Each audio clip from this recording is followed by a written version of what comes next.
سن 1187 عیسوی فلسطین کی زمین تپتی دھوپ میں جل رہی تھی۔ بیت المقدس کی تقدیر فیصلہ ہونے کے قریب تھی۔ ایک طرف صلیبیوں کی طاقتور فوج اور دوسری طرف اسلام کا عظیم سپاہ سالار سلطان صلاح الدین ایوبی۔ تاریخ کے سب سے فیصلہ کن معرکوں میں سے ایک ہونے والا تھا۔ ہم نے اپنے دشمنوں کو ہر محاذ پر شکست دی اور ہماری فتح یقینی ہے۔ یہ کوئی معمولی بات نہیں۔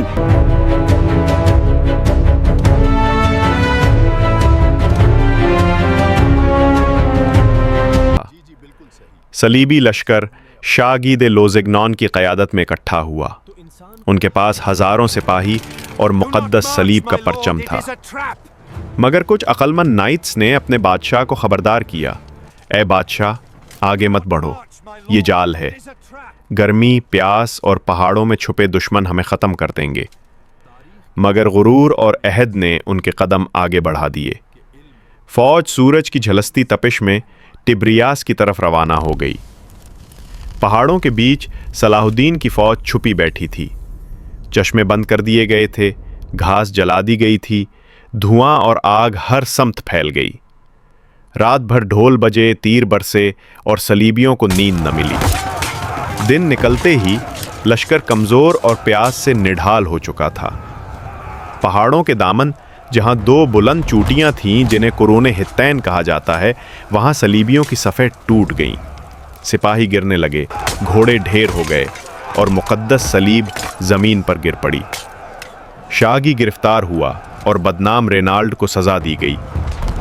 مگر صلاح الدین فاتح ہو کر بھی شان و وقار کے ساتھ کھڑا رہا، رحم اور عدل کا مظاہرہ کرتے ہوئے۔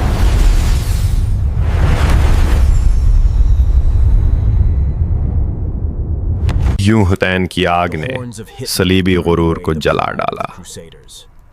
جو انتباہ نائٹس نے دیا تھا وہی سچ ثابت ہوا۔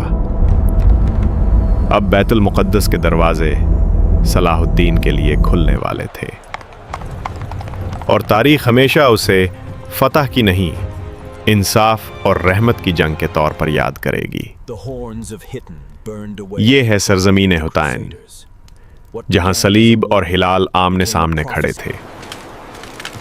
صلیبیوں نے غلط وقت اور غلط جگہ پر قدم بڑھایا، اور پیاس، گرمی اور صلاح الدین کی حکمت نے انہیں شکست دے دی۔